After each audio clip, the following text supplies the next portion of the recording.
Hey, what is up everybody? Kilryan here, bringing another video, and this time it's going to be what a lot of people are really looking for is a basic gold making guide.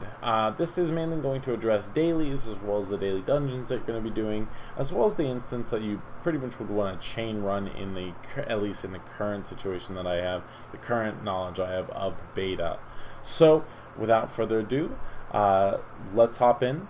One last thing though, well, somewhere in the video, not definitely at the end, guys, it is going to be announced who won the giveaway. So, $125 Masters Pack giveaway. Alright everyone, let's move on into how to go about making gold, at least starting out as like a fresh 45 and everything like that. I'm having to redo my audio for this video, so if it seems a little bit off, yeah, blame my computer going haywire. So anyway, basically what you want to go about doing in terms of making money whenever you're fresh 45 is focusing on dailies. Dailies, as everyone knows, is a quest that is reset on a daily basis, which you can usually do. They're pretty simple, pretty straightforward, and they'll make you a little bit of gold. The first place that we're going to be at is the Watchtowers. The Watchtowers is found in the Moonwater Plains area, the Misty Woods. You'll teleport right into the center, and the main thing that you want to find in these areas is the Bulletin Board. The Bulletin Board is where all of the daily quests in your immediate area are consolidated onto, so you don't have to run from NPC to NPC to go about grabbing all the quests. You'll see actually just south of where we are, or actually just north of where we are, there's going to be the Bulletin Board.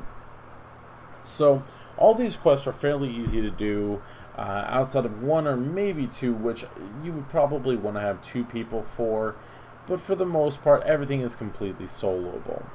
So the first place that I would recommend going into after you have obtained the quest from the Misty Wood, the Watchtowers area, is first you're going to be killing the field boss Kilryan. So as you can see, that little red face listed right there, you're going to go about approaching him and killing him first. He's fairly simple. Two people would be recommended unless you can dodge a lot of his shots. Once you kill him, you will then move south of the Watchtower and kill 10 Talos army NPCs. They're super easy. Just group them up, AoE them down, and then next up, teleport over to the far right camp, and that's where you're going to kill 10 skeleton soldiers and then fight either the Fatigued Priest or the Skeleton General. The Fatigued Priest is the giant motherfucking, he's fat as fuck, basically. Giant skeleton dude. I mean, he's a general with a sword looking guy. After that, you can move a little bit north there, and there is a dungeon, the Skyhaven Perch, I believe is what it's called. And what you can do there is solo the dungeon. It's not hard by any means, but if you want to make it time efficient, I would recommend having another person. Once you've done those quests, you will want to move north of the Watchtowers. And one thing to note whenever you are doing dailies and whatnot is you always have the option in the bottom right, or with your quest log, to actually go about accepting the payment instantly. However, I wouldn't recommend doing this. The reason why is it actually costs you a little bit of money. It costs you a little bit of money to actually accept that and have it instantly delivered. So realistically, you're actually being counterproductive in that sense. So try to do the quest and then turn them in at the actual location. Those jiggle physics never seem to amaze me. Because realistically, it costs 80 silver, or not 80 silver, 80 copper or so to have it instantly delivered. You're only making 20 silver from each of these dailies. By the end of it, you probably net around 2 gold from doing them all, but even then, every penny counts. And this is also why sometimes you want to avoid teleporting to the locations. Once again, you saw the Bulletin Board, so you would go about just grabbing those. Once you've obtained the Skyhaven Perch dailies up in this location, you're going to be moving down, and there are 2 quests. One of them is to kill 3 commander NPCs. The commander NPCs are a random spawn, in the location, which all you have to do is kill the just non-factor NPCs, like this person was doing over here, and eventually you will get them to spawn. You mainly want to focus on the Blade Master oriented guys. I've seen them spawn from the Blade Master guys and the Destroyer oriented guys, as well as the Assassin oriented guys. There's like little Cannoneer motherfuckers around, but I personally haven't seen them spawn off of them. You'll find them just around that general location. And then next up, whenever in terms of NPCs that you have to kill, you're going to be killing the field boss.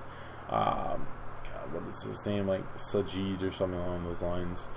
But also, one more thing to note about this area that might make you a little bit of money.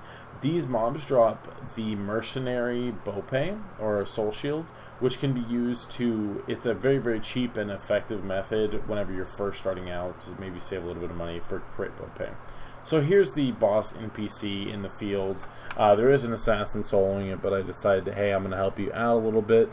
Assassins can solo because, well, they can stay perma-stealth if they want to in this current patch, which is kind of crazy. This NPC can be rather hard because he has very, very fast animations, as you see here. So if you happen to have a little bit higher ping or anything like that, I would honestly recommend having 2 people because he hits fairly hard, and for the most part, he's the hardest thing that you're going to be doing in this location. Next up, once you take out this guy, you will be just clearing out, basically clearing out all of that.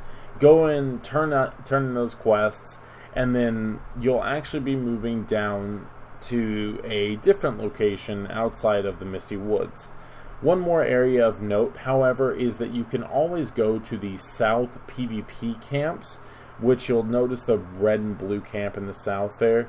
You can equip a faction Dobok and actually go do your faction quest there. I highly recommend doing that as well because they're all consolidated into that south area, though you have to be wary of giants and things like that kind of walking around, and of course other players. So that area might be fairly contested. You might want to go with a buddy, but that is a very, very good amount of money from there because it's like 5 dailies consolidated into one small location in the bottom left south of where those tents are. I guess it's a good thing that I actually had to redo the audio because I actually didn't mention that in the previous one. So next up, we're going to be moving into the next little hub location, which is going to be in the very far south of the Moonwater Plains. You're familiar with this area because it's where the Profane Jiangshi, which if you watched my my weapon upgrade video and whatnot, you'll actually have done this to upgrade your weapon. But once again, approach the little notice board inside that town.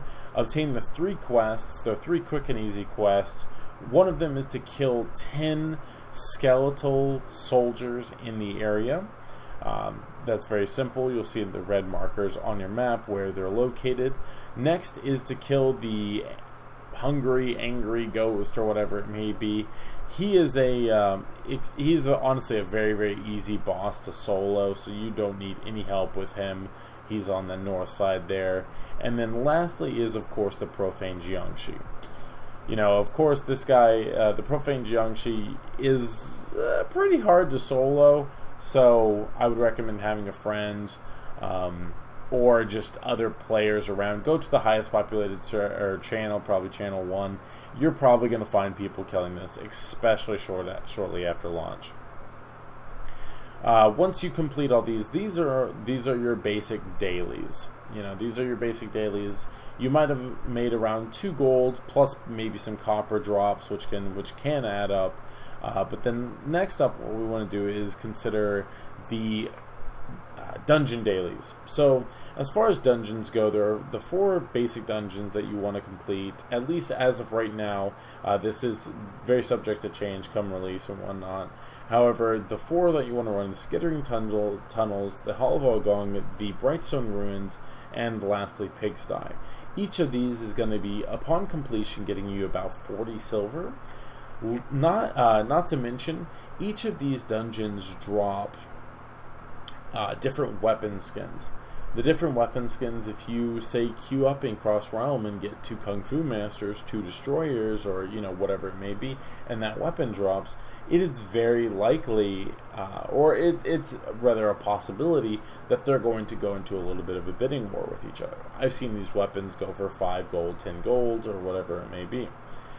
Then, once you complete all the dailies of the normal dungeons, the one I highly recommend is the Brightstone Ruins. The reason why is because not only does it have some of the coolest weapon skin drops in the game, but it actually drops rare crafting recipes, namely the one used for the Moonwater Transformation Stone for the Bowpay Crafter, the Soul Shield crafting profession. This is going to be used to upgrade all of your jewelry, all of your weapons, or everyone's on the server's weapons. So this recipe for a single player means I'm going to make a shit ton of money, and for a guild means, oh hey, we're actually going to be able to make these transformation stones for our guild in bulk. So I've seen that recipe alone go for up to like 20 gold. People really are willing to pay a lot of money for that. For the most part, I think that covers everything. Once you've done all of these things, you should be walking out with 4.5 gold, not including any money drops that you might come along with, or any bidding wars that might come around. But now, for the moment everyone's been waiting for, I'm going to go ahead and showcase who ended up winning the $125 Masters Pack giveaway. And congrats.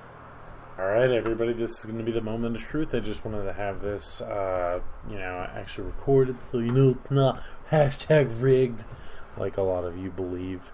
I'm using a website that picks a random comment, and so I put the URL there. That's the URL for the video. We can load comments here, and it'll actually automatically load them all up. And then 229 submissions, and all I gotta do at this point is right click, randomly pick winner. So with that, let's see who wins. 3, 2, 1. Apple. Page number 2, comment number 116, Apple ? Looks like you're the winner. Congratulations. I'll send you a I'll put this in the video, but I'll also send you a message over YouTube. And yeah, congratulations. You actually win the $125 Master Pack. Hope you enjoy it. Thank you all for watching the video. Hopefully you found it informational. Once again, congratulations Apple for winning the $125 Masters Pack. Don't forget to share this with your buddies who might be new to Blade and Soul, or anyone who might be wondering just like where to do dailies or how to start making gold. This is definitely going to be one of the best ways to start out, and in an easy way that's not relying on like manipulating the auction house or any other of that crazy stuff. Once again guys, thanks for watching. Hopefully you enjoyed the video. Don't forget to post any questions or comments down below, as well as click the like button. Thanks for watching guys, and I'll catch y'all next time.